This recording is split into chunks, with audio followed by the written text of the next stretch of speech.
Bienvenue sur FaithWords Hub française. Recueillons-nous simplement autour de la parole de Dieu. Ce soir, dans notre série, 3 chapitres de la Bible pour ce soir, nous allons écouter les chapitres 10 à 12 de la Genèse, un passage qui révèle le dessein de Dieu à travers les générations et son appel à marcher par la foi. Avant de commencer, entrons dans la prière. Père céleste, dans le silence de cet instant, nous venons devant toi. Alors que ta parole est lue, rends nos cœurs attentifs et humbles. Apprends-nous à reconnaître tes voies et à nous confier en tes promesses. Comme Abraham, aide-nous à te suivre là où tu nous conduis, avec foi et obéissance. Que ta parole demeure en nous et nous rapproche de toi, par Jésus-Christ notre Seigneur. Amen. Écoutons maintenant avec recueillement Genèse 10. Genèse 10, versets 1 à 5. Voici la postérité des fils de Noé, Sem, Cham et Japheth. Il leur naquit des fils après le déluge. Les fils de Japheth furent Gomer, Magog, Madaï, Javan, Tubal, Méshek et Tiras. Les fils de Gomer, Ashkenaz, Riphat et Agarma. Les fils de Javan, Elisha, Tarsis, Kittim et Dodanim. C'est par eux qu'ont été peuplées les îles des nations selon leurs terres, selon la langue de chacun, selon leur famille, selon leur nation. Genèse 10, versets 6 à 10. Les fils de Cham furent Cush, Mitzraïm, Put et Canaan. Les fils de Cush, Saba, Havila, Sabta, Raéma et Sabteka. Les fils de Raéma, Séba et Dedan. Cush engendra aussi Nimrod. C'est lui qui commença à être puissant sur la terre. Il fut un vaillant chasseur devant l'Éternel, c'est pourquoi l'on dit « Comme Nimrod, vaillant chasseur devant l'Éternel ».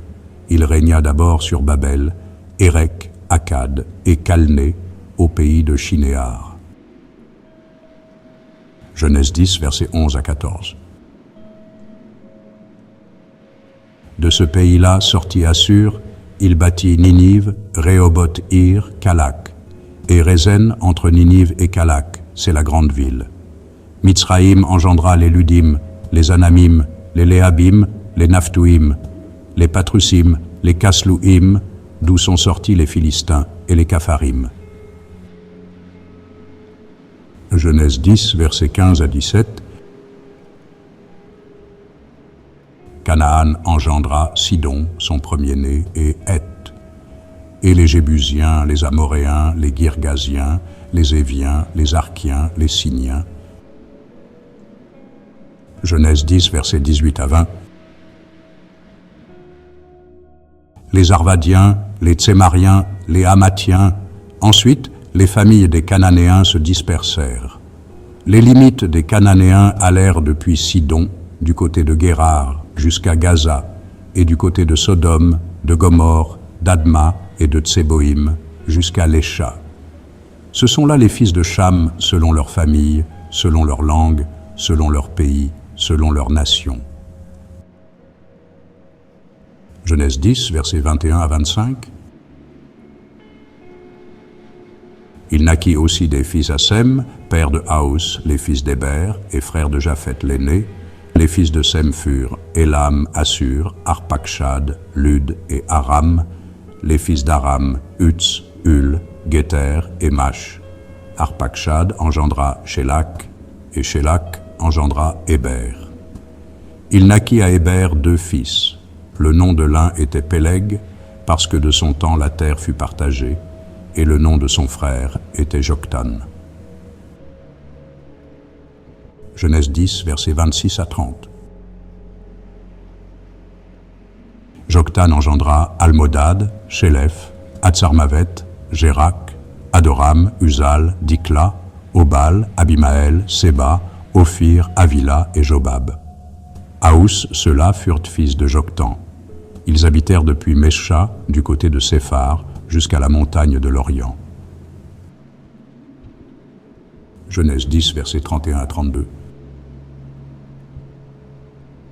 Ce sont là les fils de Sem, selon leur famille, selon leur langue, selon leur pays, selon leur nation. Telles sont les familles des fils de Noé, selon leur génération, selon leur nation. Et c'est d'eux que sont sorties les nations qui se sont répandues sur la terre après le déluge.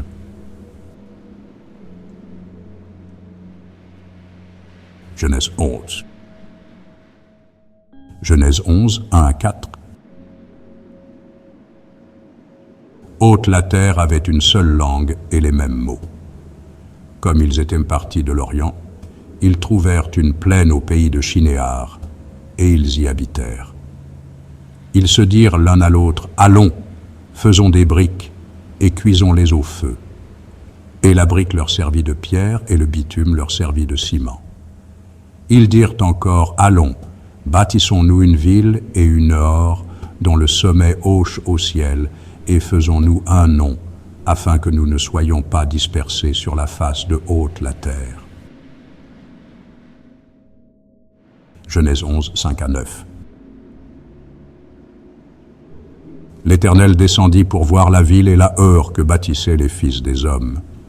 Et l'Éternel dit, « Voici, ils forment un seul peuple, et ont tous une même langue, et c'est là ce qu'ils ont entrepris. Maintenant, rien ne les empêcherait de faire ce qu'ils auraient projeté. Allons, descendons, et là confondons leur langage, afin qu'ils n'entendent plus la langue les uns des autres. » Et l'Éternel les dispersa loin de là, sur la face de haute la terre, et ils cessèrent de bâtir la ville. C'est pourquoi on l'appela du nom de Babel, car c'est là que l'Éternel confondit le langage de haute la terre, et c'est de là que l'Éternel les dispersa sur la face de haute la terre. Genèse 11, 10 à 15. Voici la postérité de Sem. Sem, âgé de 100 ans, engendra Arpachshad, 2 ans après le déluge. Sem vécut, après la naissance d'Arpachshad, 500 ans, et il engendra des fils et des filles. Arpachshad, âgé de 35 ans, engendra Shélak. Arpachshad vécut, après la naissance de Shélak, 403 ans, et il engendra des fils et des filles. Shélak, âgé de 30 ans, engendra Héber. Shélak vécut, après la naissance d'Héber, 403 ans, et il engendra des fils et des filles. Genèse 11, 16 à 20. Héber, âgé de 34 ans, engendra Péleg. Héber vécut, après la naissance de Péleg, 430 ans, et il engendra des fils et des filles. Péleg, âgé de 30 ans, engendra Reu. Péleg vécut, après la naissance de Reu, 209 ans, et il engendra des fils et des filles. Reu, âgé de 32 ans, engendra Sérug. Genèse 11, 21 à 26.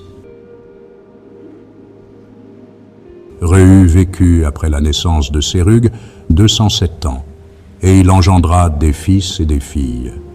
Sérug, âgé de 30 ans, engendra Nachor. Sérug vécut, après la naissance de Nachor, 200 ans, et il engendra des fils et des filles. Nachor, âgé de 29 ans, engendra Térak. Nachor vécut, après la naissance de Térak, 119 ans, et il engendra des fils et des filles. Térak, âgé de 70 ans, engendra Abram, Nachor et Haran. Genèse 11, 27 à 32. Voici la postérité de Térak. Térak engendra Abram, Nachor et Haran. Haran engendra Lot. Et Haran mourut en présence de Térak son père, au pays de sa naissance, à Ur en Chaldée. Abram et Nachor prirent des femmes. Le nom de la femme d'Abram était Saraï, et le nom de la femme de Nachor était Milka, fille d'Haran, père de Milka et père de Jiska.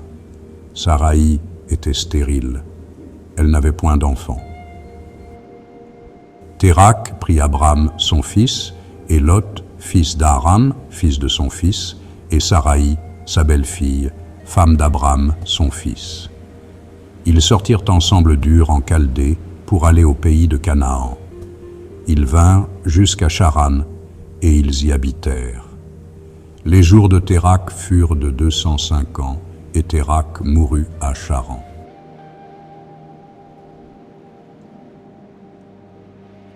Genèse 12. Genèse 12, 1 à 5. L'Éternel dit à Abram, va-t'en de Han pays, de ta patrie et de la maison de Han père, dans le pays que je te montrerai. Je ferai de Haï une grande nation, et je te bénirai. Je rendrai Han nom grand, et tu seras une source de bénédiction. Je bénirai ceux qui te béniront, et je maudirai ceux qui te maudiront. Et toutes les familles de la terre seront bénies en Haï. Abram partit, comme l'Éternel le lui avait dit, et Lot partit avec lui. Abram était âgé de 75 ans lorsqu'il sortit de Charan. Abram prit Saraï, sa femme, et Lot, fils de son frère, avec Haus les biens qu'ils possédaient, et les serviteurs qu'ils avaient acquis à Charan. Ils partirent pour aller dans le pays de Canaan, et ils arrivèrent au pays de Canaan. Genèse 12, 6 à 10. Abram parcourut le pays jusqu'au lieu nommé Sichem, jusqu'aux chênes de Morée. Les Cananéens étaient alors dans le pays. L'Éternel apparut à Abram et dit, « Je donnerai ce pays à ta postérité. » Et Abram bâtit là un autel à l'Éternel qui lui était apparu. Il se transporta de là vers la montagne, à l'orient de Béthel, et il dressa ses tentes, ayant Béthel à l'occident et Haï à l'orient. Il bâtit encore là un autel à l'Éternel, et il invoqua le nom de l'Éternel. Abram continua ses marches en s'avançant vers le midi. Il y eut une famine dans le pays, et Abram descendit en Égypte pour y séjourner, car la famine était grande dans le pays. Genèse 12, 11 à 15. Comme il était près d'entrer en Égypte, il dit à Saraï, sa femme, « Voici, je sais que tu es une femme belle de figure. Quand les Égyptiens te verront, ils diront, « C'est sa femme », et ils me tueront et te laisseront la vie.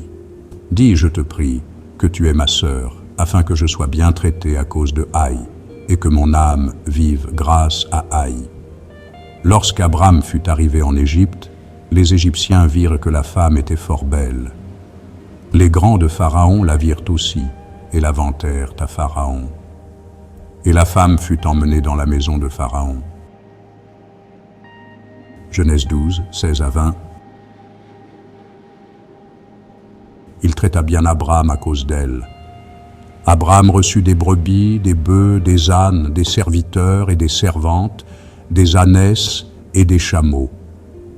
Mais l'Éternel frappa de grandes plaies Pharaon et sa maison au sujet de Saraï, femme d'Abram. Alors Pharaon appela Abram et dit, « Qu'est-ce que tu m'as fait? Pourquoi ne m'as-tu pas déclaré que c'est ta femme? Pourquoi as-tu dit, c'est ma sœur? Aussi l'ai-je prise pour ma femme. Maintenant, voici ta femme, prends-la et va-t'en. » Et Pharaon donna ordre à ses gens de le renvoyer, lui et sa femme, avec ce qui lui appartenait. Nous arrivons à la fin de la lecture de ce soir, tirée des chapitres 10 à 12 de la Genèse. Que la parole que nous avons entendue demeure en nous et guide doucement nos pensées et nos pas. Dans le calme de cette nuit, reposons-nous dans la confiance, sachant que Dieu conduit ceux qui marchent par la foi. Merci d'avoir partagé ce moment dans la parole. Que le Seigneur vous accorde sa paix, le repos et sa présence fidèle tout au long de la nuit. Amen.